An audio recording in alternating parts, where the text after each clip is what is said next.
And one thing in the past debate, we had a problem with the connectivity of the intro. So is it okay if last minute someone else from our team does the intro if he's not able to connect? Yes, of course. I believe that's what other teams have been doing in the previous rounds if the problem has occurred. So Okay, yes. thank you.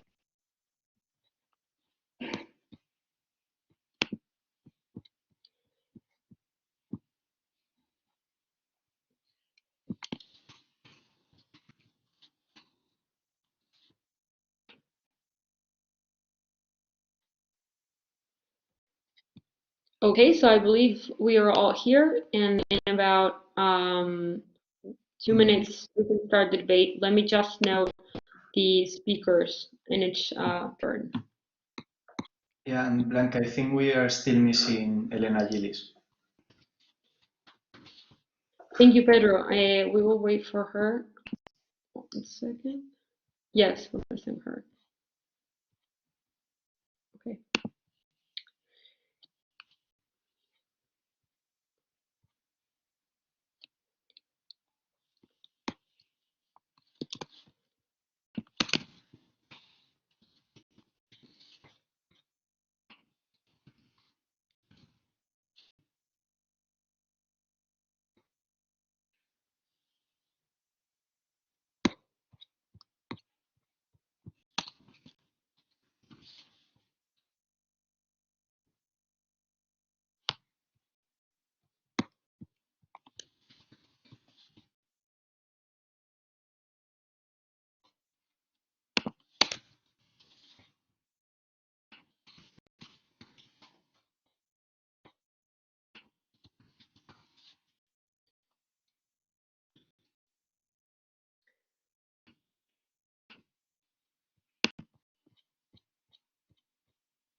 So we're still waiting on our on Elena, our judge, to join the room.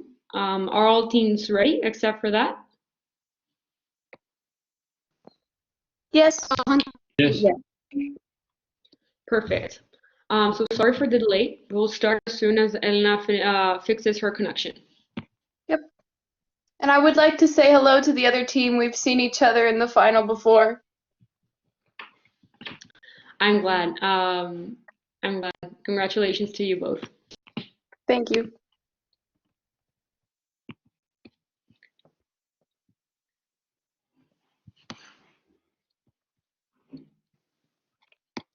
Okay, it appears that Elena. Elena, can you hear us?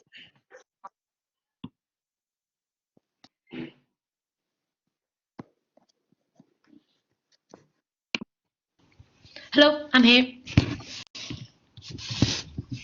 Wonderful. Okay, so whenever the introductor and Los Bolivarianos, which I believe is David, is ready to start, feel free to do so.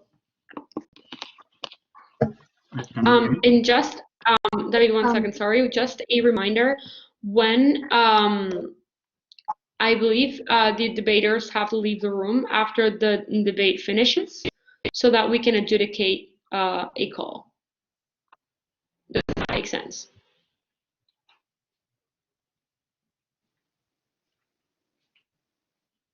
Okay, should I start? Yeah, whenever you're ready.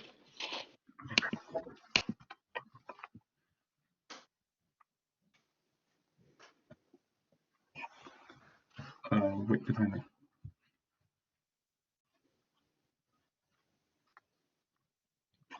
Her name was Anna. She was 7 months pregnant. Her baby was diagnosed with HIV even before being born. Actually, technology was already sufficient to remove the virus in the fetus. However, the treatment is not FDA approved and thusly could not be carried out. Good afternoon, ladies and gentlemen. My name is Aitan, and with my team, we will answer the question of today's debate. Should governments remove all regulations in genetic modification? With a strong yes. We should indeed remove all kinds of limitations in genetic modification because doing so, we shall take advantage of all its full potential. We will hold our thesis with two clear arguments, health and transparency. However, I would like to present the context of genetic modification before introducing our two arguments. Genetic modification shall be defined as the artificial alteration of genetic material of a living being in order to produce a given characteristic. In the present, this can be done in any laboratory through a method called CRISPR gene editing. It is a technique of genetic engineering through which existing genes can be removed in order to add new ones with almost perfect precision, meaning that any characteristic can be introduced in any living being just by finding the correct genes with that given characteristic. Now, starting with our first argument, health. We will defend that deregulating genetic modification would greatly benefit us humans regarding our health. Genetic modification has allowed the development of vaccines and medicines such as the hepatitis B or malaria vaccine. Currently, we can even directly modify a human to be immune to given diseases and viruses, acting like a permanent vaccine for the persons who receive the modification and their descendants. This will have a huge impact on human health, especially in underdeveloped and developing countries, since if it were not for the high arbitrary regulations of government and international organizations have on genetic modification, it would be rather inexpensive to genetically modify a human. This is because CRISPR technology is very inexpensive and can be carried out in any single laboratory. Therefore, in order to take advantage of all its full potential in human health, governments should remove all arbitrary regulations. Lastly, we bring a second argument of transparency. Like it or not, investigations and use of genetic modification will be carried out, either by governments with political or military purposes, or firms with economic interests. Currently, we do not know with certainty all the power that genetic modification has. In other words, what are the limits of genetic modification? In order to be aware of the potential of genetic modification, we need transparency, and this should only be achieved if investigations can be carried out without the intervention and coercion of governments. This way, we can be aware of the cans and cannots and be prepared for what might happen. We certainly do not want the wrong people to have the power of genetic modification without us even knowing what the real power of it is. Just imagine North Korea having genetic weapons while we do not even know what this can do. This means that the ones who will essentially take advantage of genetic modification for wrong purposes will still do it regardless if it is regulated or not, while the ones who want to use it for right purposes in a transparent way will not do it because it was regulated or even banned. In short, government must remove limitations to genetic modification in order to ensure transparency in genetic modification for wrong purposes. All in all, these are our two arguments, health, where we explain how allowing free use of genetic modifications will bring a huge leap forward in human healthcare by enhancing further investigation and development, and therefore ensuring the health of not only first world countries, but also developing and underdeveloped countries. And second of all, transparency, where we explain why not removing regulations in human genetic modifications is dangerous if the wrong power falls in the wrong people. It can only be avoided by deregulating it. My team and I strongly believe that governments should indeed remove all limitations in human genetic modifications in order to take advantage of its full potential. Thank you very much.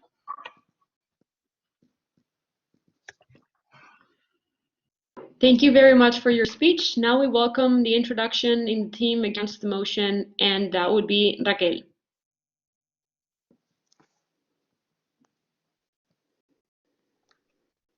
Can you hear me well?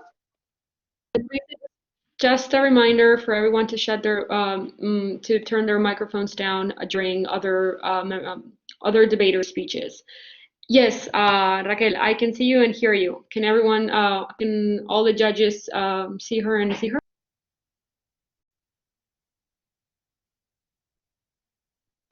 Yeah, for me it's perfect. Okay. Yeah, I can see her and hear her well. Okay, I'll start then. Good morning, my name is Raquel Santamaria from Team Hunters of Artemis, and along with my colleagues Ana Perez and Alvaro Pineda, we will firmly defend that government should not remove all limitations on genetic manipulation. Before starting the debate, I would like to clarify what genetic manipulation is. We know genetic manipulation as the direct manipulation of an organism's genes using biotechnology. It's a kind of technology used to change the genetic makeup of cells, including the transfer of genes within and across species to produce improved or novel organisms. By governments and their limitations, we refer to the laws and other legal systems made by a government to impact nationally and internationally in agreement with other governments. We have based our argumentative line on 3 solid reasons: a social argument, the domino effect argument, and the moral argument. Our first argument is the social argument, based on the increase in the gap between developed and underdeveloped countries, as well as overpopulation. We need limitations in order to prevent first world countries from becoming invincible at the expense of letting third world countries decay, since genetic manipulation is only going to be accessible to a bunch of high-income people due to the cost it requires. Have we ever heard of a scientific breakthrough in Uganda? No. But what about in China? What about in the United States? They are the big leaders in all things medical related, which means that these big countries are only going to get bigger, while these poorer countries are left further in the dust. And why is this negative? Because we are dividing society into 2 groups, people with money and people that don't have money. Our second reason is overpopulation. We need limitations to prohibit the use of genetic engineering to extend life expectancy, as this generates an unsustainable excess population for society as a whole. Diseases are the best form of population control. What will happen if they suddenly disappear, if we get rid of them? Our second argument is the domino effect argument, based on 2 points: the risk that having no limitations entail, and biological warfare. Our first reason is risk. We cannot risk modifying human diseases, as we will never be able to demonstrate beforehand the negative effects that this could have on all living beings, and on the test subject that is being experimented on. We don't know how different species will be affected, or humans for that matter. Our second reason is biological warfare. Because of all of this genetic manipulation, people are able to create or directly modify viruses, bacteria, and harmful substances taken directly from the human gene code. If this biological technology advances, who will assure us that each country will not use it in order to satisfy their own needs? And how would we deal with this unprecedented biological warfare? Therefore, limitations are essential to ensure a future free of social threats. Our last argument is the moral argument, based on 2 important reasons: stereotypes and human experimentation. Our first reason is based on stereotypes. Limitations are essential to put an end to the prejudices that, little by little, have settled into society and generated a considerable decrease in human diversity, since we all want to fit into an already established canon. Our genes are our building blocks, and if we change the blocks that make us who we are, we will all inevitably lose individual ideas and the things that make us, us, the things that make us unique.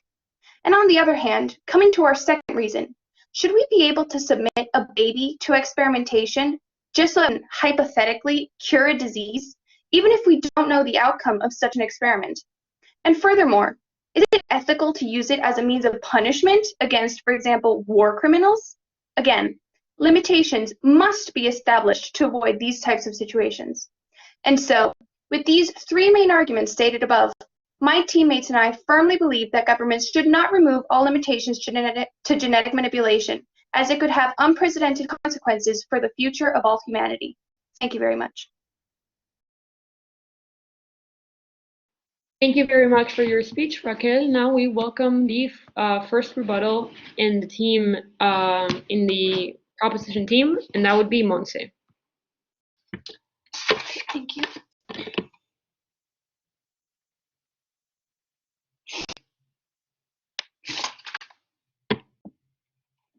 Good morning, ladies and gentlemen.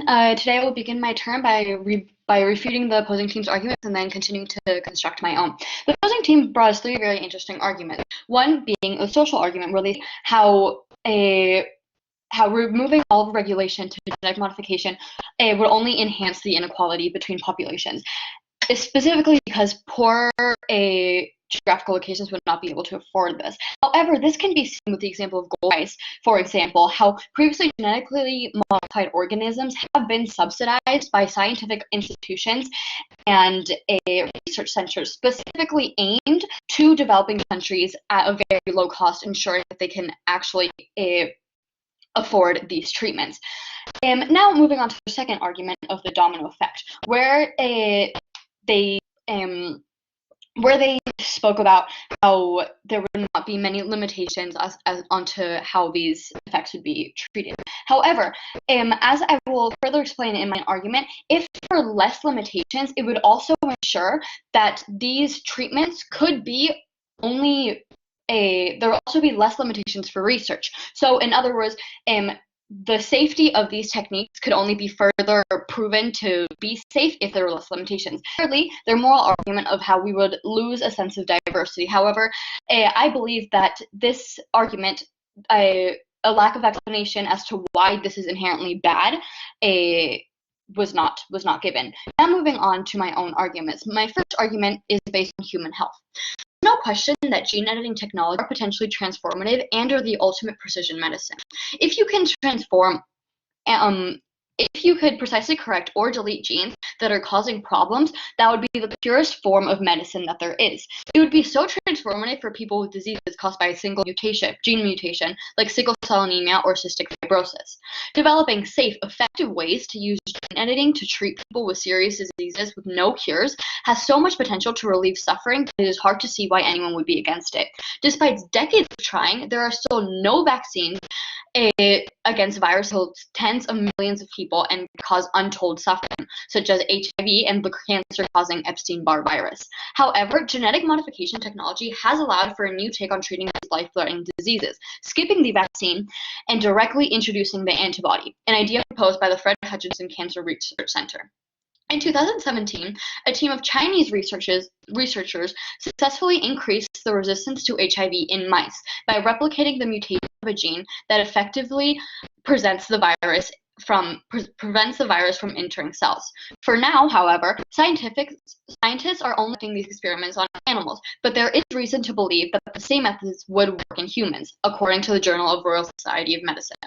However, this is not yet legal in many parts of the world due to the ethical implications it carries. Deregulation of genetic mutation would only permit faster treatment and less boundaries for research, as I previously mentioned. Genetic modification technologies in humans is only another form of finding cures to diseases we once thought were untreatable or uncurable. Why would anyone be against this? Now moving on to my second argument, transparency.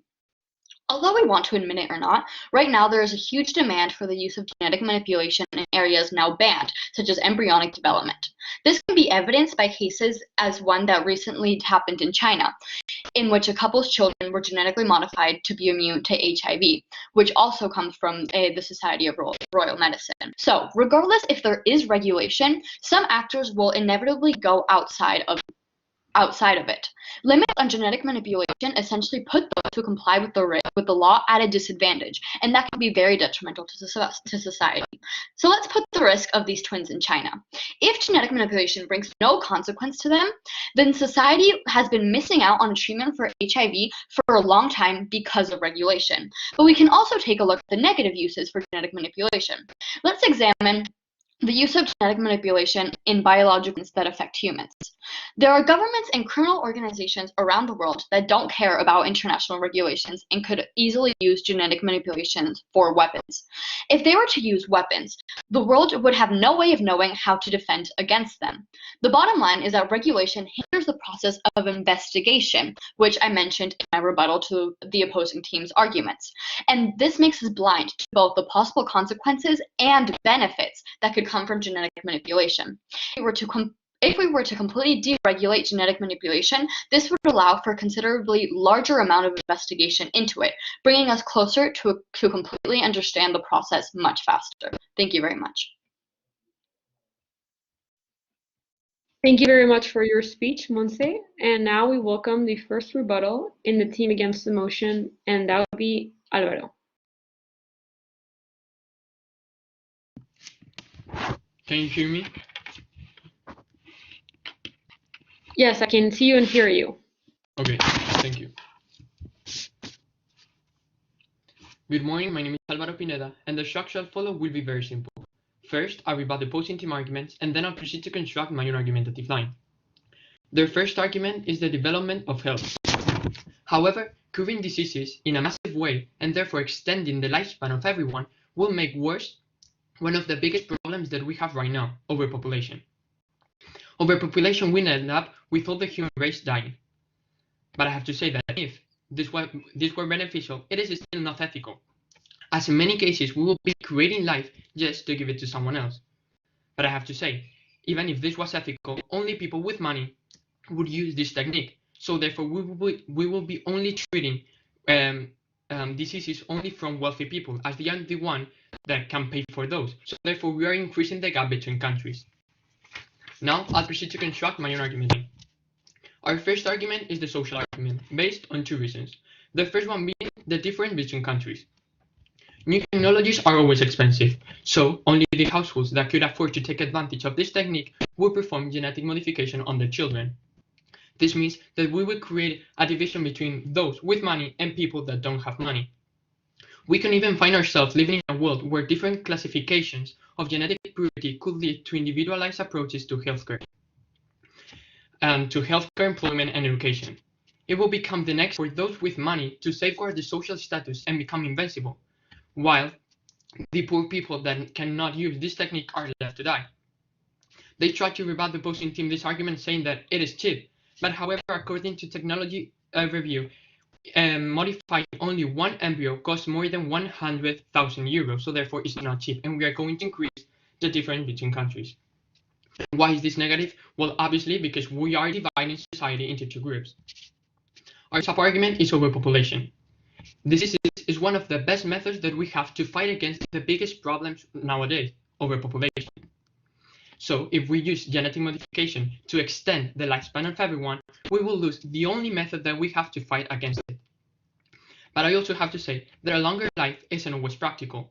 We might open the doors to having more children, require higher level of medical care for a longer time, and increase the economic cost of each family unit. There also could be problems with jobs, with economic disparity, or lack of agriculture space to support everyone. Therefore, we should not eliminate restriction because we are for to solve diseases, but first we have to solve humanity. Our second sub-argument is the domino effect. The first one is the risk. If there is a change in any sort of life form, it will be undeniably have an impact on other beings, be it plants, animals, or humans. For example, if we modify the Ebola virus so that it no longer affects humans, who is to say that that virus now can affect bats that were never affected? It is impossible to know what the modification of bacteria, viruses, and diseases will have on nature, and it is a risk that we shouldn't be willing to take. We can measure the impact changing on every essence of humans, so we cannot quantify and therefore determine the impact it would have on the world. But this doesn't only affect plants, animals, and nature, but also humans. For example, this was the case of the Chinese scientist He Jiankui, that the opposing team gave the example that tried supposedly to solve HIV. The problem was later found out by a study made by University of Berkeley, which found out that chain using genetic modification led to a lower life expectancy. This is just one of the many risks that we can have. So therefore, we need to maintain the limitation that we have right now to prevent situations like this from happening. In this example that I just gave, we can clearly see that, okay, he was supposedly trying to prevent HIV, but he ended up with a lower life expectancy. So therefore, if we do a balance, we can clearly see that we should not remove limitations. Our second sub-argument is the biological warfare. One of the frightening concerns about human genetic engineering is that military forces, terrorists, and other groups could develop biological weapons from it. This could produce weapons that seek out specific genetic profiles. This disadvantage could result in a surge of unhealthy nationalism, healthcare spending, and global debt, as each nation works to protect its own best interest. And why is this bad? Because in a world where terrorism is increasing, it opens a new whole world for criminals and other groups that could lead to massive death. And the opposing team said that, tried to rebut this argument, stating that we have to have control and everybody needs to have transparency. I have to say that right now we have control on nuclear bombs, but we have them, so we can use them. So therefore, it's negative. Thank you very much. Thank you very much for your speech, Alvaro. And now we welcome the second rebuttal in the proposition team, and that would be Juan Pablo. Can you hear me? Yes, I can hear you and see you. Okay, so good morning, everyone. My name is Juan Pablo Avila. and I will first start by refuting the other team's arguments and then start to defend mine. The other teams first bring us a social argument in which they basically talk about the increasing gap, increasing inequality, and overpopulation. First, there wouldn't be an increase in inequality because CRISPR technology is very cheap. They used an evidence to say that editing human embryos would cost $100,000. However, we have an evidence that proves the opposite. We have an evidence from the Stanford Medicine Review that proves that a gene editing editing toolkit only costs about $65 and can edit multiple genes. So it would be affordable for everyone. And then this overpopulation wouldn't occur no more than it would occur for case of vaccines. You don't say that we should stop developing vaccines because they will cause overpopulation. It's simply not moral to let people die just because of a problem we can deal with in the future. It's like saying that we should let old people die due to coronavirus to stabilize our pension system. It simply does not make sense.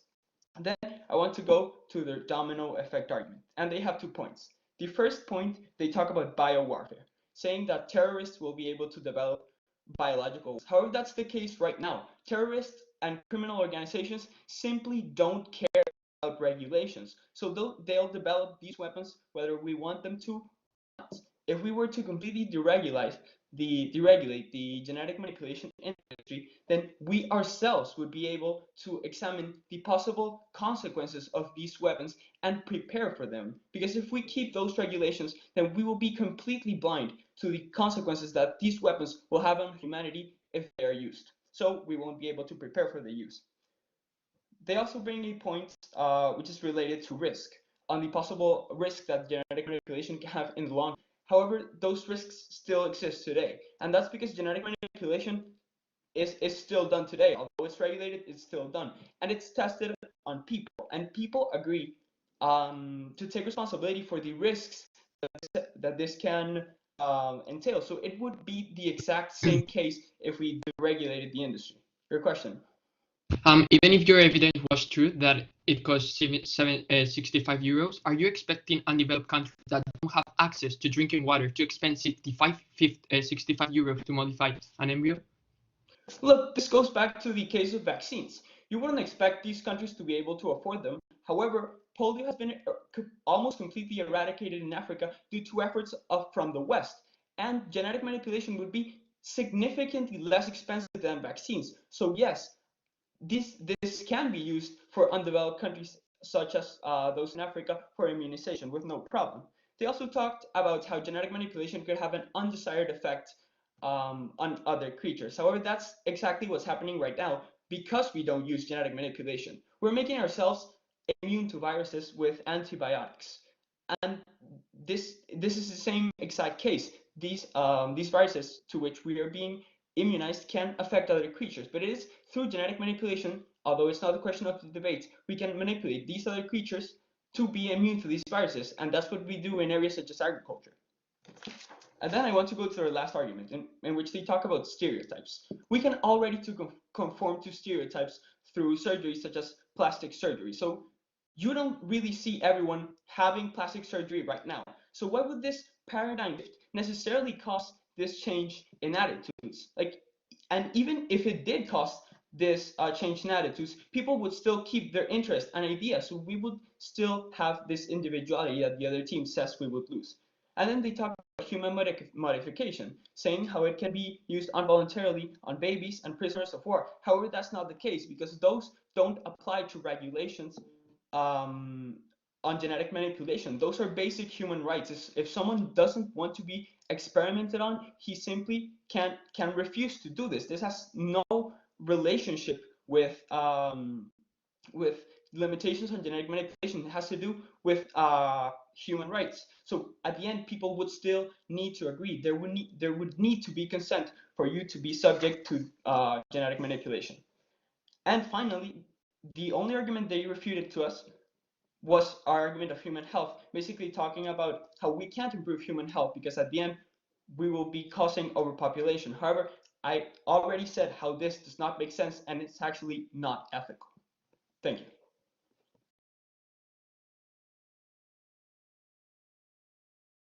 Thank you very much for your speech, Juan Pablo. Now we welcome the second rebuttal in the opposition team, and that would be Ana Perez.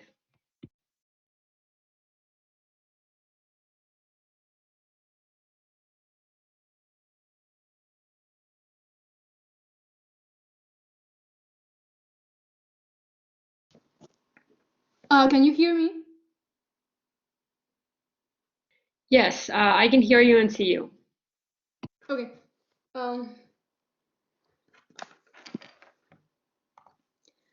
Good morning, my name is Ana Perez, and the structure of the flow will be very simple. First, I rebut the opponent team's arguments, and then I proceed to construct our own argumentative line. So first, I like to come back to their second argument, in which they talk about the need for transparency, so that because we don't want the weapons that could happen through genetic manipulations to fall in the wrong hands. And we believe that yes, we do not want people to be able to access these weapons. And the way to do that is to not develop them in the first place. If you do not have something, you cannot use it in a negative way.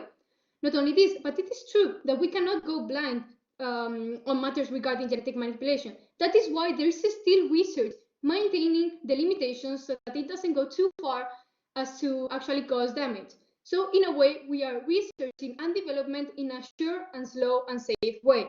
Not only this, but even if we took the limitations away, there still wouldn't be any of the transparency you're talking about. As people that want to use this technology for wrong purposes, we still do so. The thing that happens is in order to prevent people from believing that they can do as they please. If we take limitations away, we are setting a dangerous precedent, letting people believe that they can do as they please. Then the opposing team tried to rebut our first reason inside the social argument, saying that genetic manipulation is cheap and that it will be able to go to developing countries. However, as my colleague already introduced, this genetic manipulation is not cheap. And sure, you might have an evidence. We also have an evidence. So let's rebut with something that's not evidence, with logic. New technologies are always expensive. Why? Because since they're new, they require a lot of investment. So it just makes sense to know that these technologies will not be cheap. Not only this, but they won't access the developing countries. As stated by UNICEF 6.5 million people still do not have running water. If they do not have running water, how are they going to get the state-of-the-art technology of genetic manipulation? Sure, we might give them subsidies, but this still won't be enough. The gap will keep increasing. Then the opposing team tried to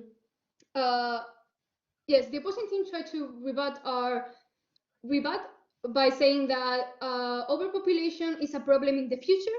However, this is not true, because if suddenly through genetic manipulation we can cure everyone, it wouldn't be sustainable in a very soon future. So yes, between saving a life today and saving the entire human race tomorrow, we can believe that saving the entire human race is much more important, even as it pains us to say so. You had a question? Yes, please. Yeah.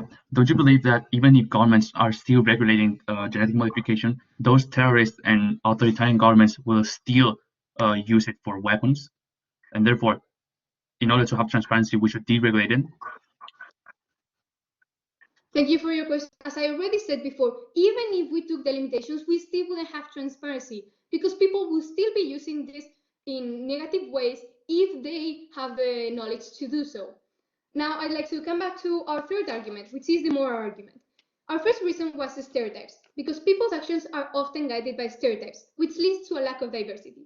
Why? Because everyone would like to have a baby with certain characteristics, tall, strong, and even if it's not all of us, most of us will follow this beauty stereotype in order to have the perfect child. Therefore, if we allow for the removal of all limitations, we will lose diversity, losing in turn different points of view, because who we are is determined by these genes. Take the example of a house. If you change the building blocks of a house, you are changing the end product. So again, this is very crucial. The opposing team also mentioned how this is just like cosmetic surgery, but it is not like that. Through genetic manipulation, you can change the IQ of a person. So again, this is much more important than cosmetic surgery. Then our second point was human experimentation. Because to know if a certain type of genetic therapy will work, you first need to experiment by using human trials. Now, it is true that currently human trials are legal, but they have many constraints and limitations.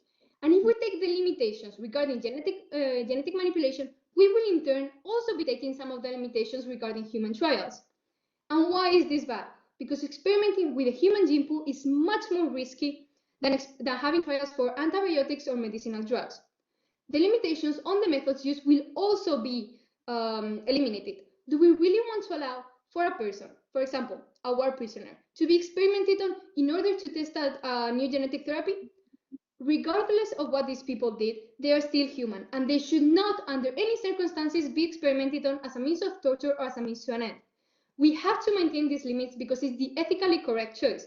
And if left to companies and private organizations, it wouldn't be like that. Thank you very much. Thank you very much for your speech, Ana. Now we welcome the conclusion in the opposition team, and that would be Raquel.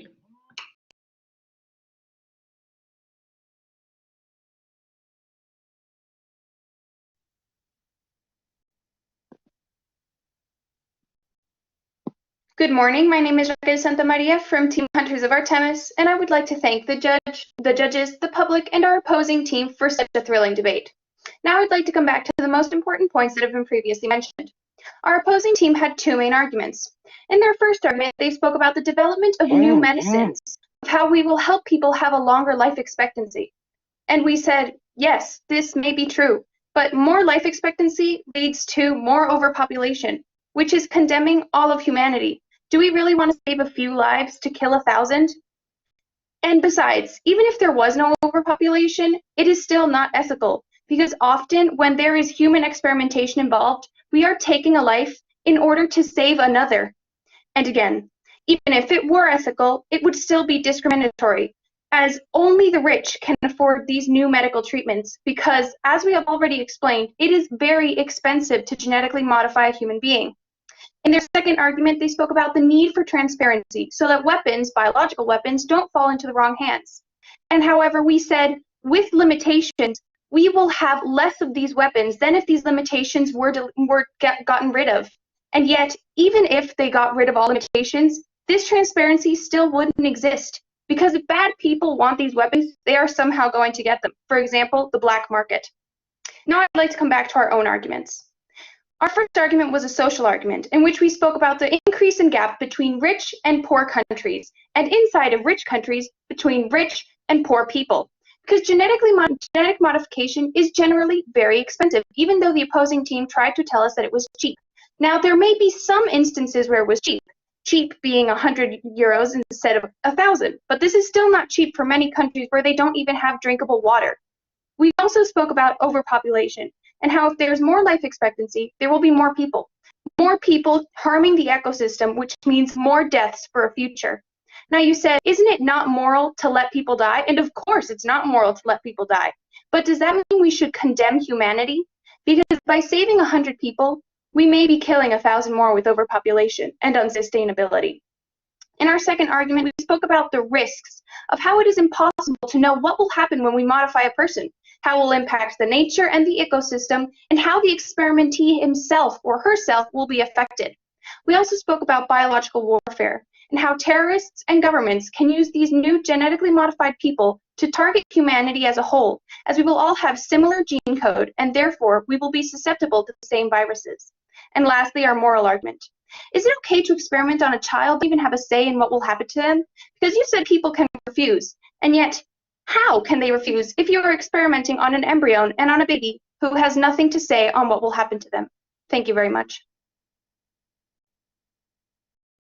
Thank you very much for your speech, Raquel. And now to close the final debate, we welcome the conclusion in the proposition team, and that would be Carolina.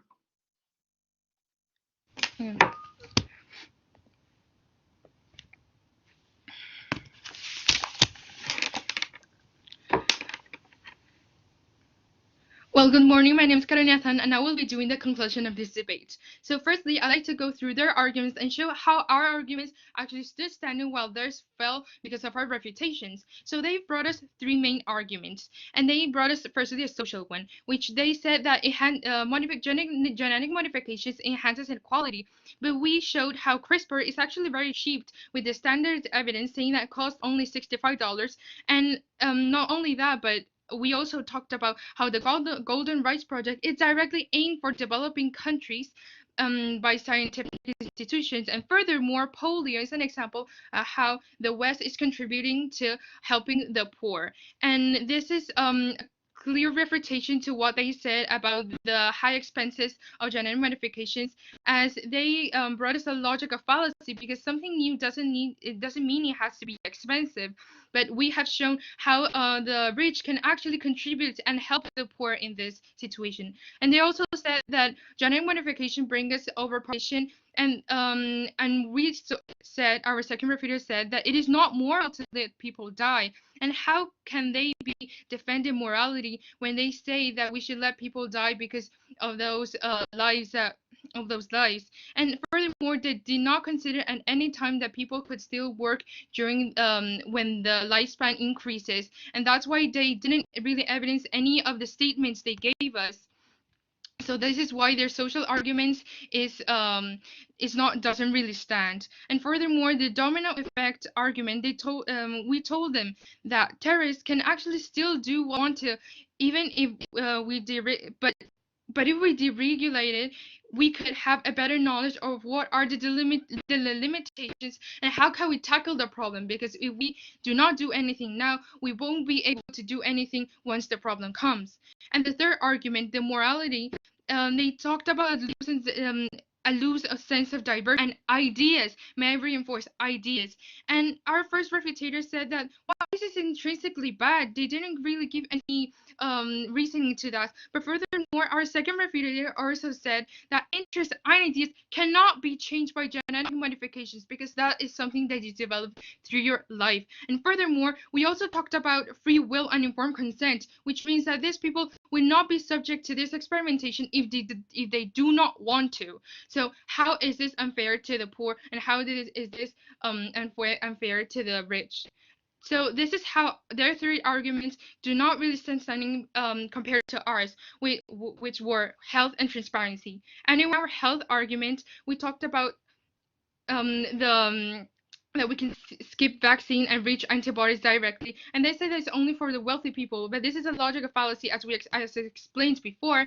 And the transparency argument, it's clear that it stands because they didn't really refute it, did right directly, and our refutations were really stronger. And that is why we believe that because of our health argument and transparency arguments, we should remove all limitations to genetic modification. Thank you very much. Thank you very much for your speech, Carolina. And now the debate of the final in English has ended.